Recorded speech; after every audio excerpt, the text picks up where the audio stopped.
Hello বন্ধুরা, তোমরা সবাই কেমন আছো? আশা করি ভালো আছো। আর আমিও খুব ভালোই আছি। শুভ দুপুর।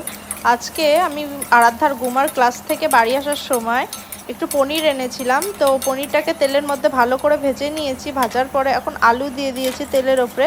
ভালোভাবে আলুটাকে লাল লাল করে ভেজে নেবে। এবার আলু ভাজার সময় তার মধ্যে একটু লবণ আর হলুদ অ্যাড করে দিলে বেশ একটু ভালোই লাগবে, কারণ আলুটাতে ভালো টেস্ট আসবে। আলুটা একটু নরম নরম হবে। তারপরে কড়াইতে তেল দেব।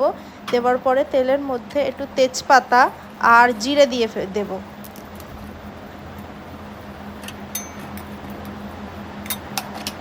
এখন দিলাম তেজপাতা, এরপরে দেবো জিরে।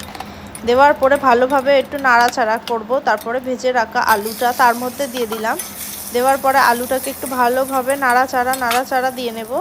দেওয়ার পরেই এই যে বেটে রাখা আদা জিরে আর লঙ্কা বাটনাটা দিয়ে একটু হালকা নাড়াচাড়া করে তার মধ্যে সামান্য জল দিয়ে দেব, কারণ মশলাটা যাতে না তলায় লেগে যায়। লেগে গেলে একটু পোড়া পোড়া ভাবটা আসবে, তাই হালকা একটু জল দিলাম। দিয়ে তার মধ্যে লবণ আর হলুদ দিয়ে দিলাম।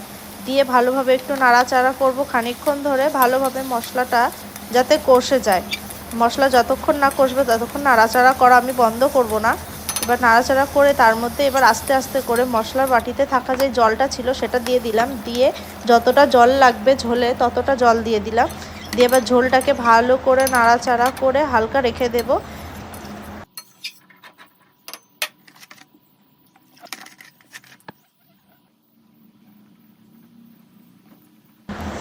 ঝোলটা যেই ভালো করে টকবক করে ফুটে যাবে তার মধ্যে আগে থেকে ভেজে রাখা পনিরগুলো দিয়ে দেব। দিয়ে ভালোভাবে ফুটতে দেব। ঝোলটা একটু যেই শুকিয়ে আসবে,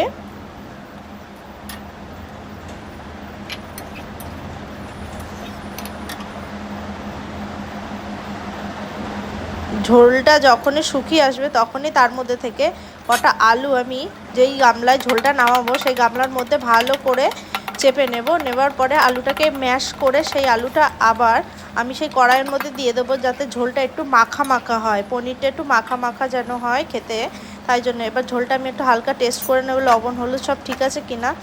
আর অবশ্যই হ্যাঁ, নিরামিষ তরকারিতে একটু মিষ্টি না দিলে ভালোই লাগে না, তাই আমি সামান্য একটু মিষ্টি দিয়ে দিলাম। দেওয়ার পরে হালকা একটু নাড়াচাড়া দিয়ে রেখে দেবো খানিকক্ষণের জন্য। এবার নামানোর আগে সাই গরম মশলার গুঁড়ো দিয়ে আরেকটু তরকারিটাকে ফুটাবো আমি।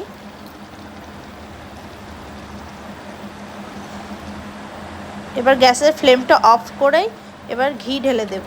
দিয়ে ঘিটাকে ভালো করে নাড়াচাড়া করে তরকারিটা নামিয়ে নেব। অবশ্যই নিরামিষ তরকারি মানে ঘি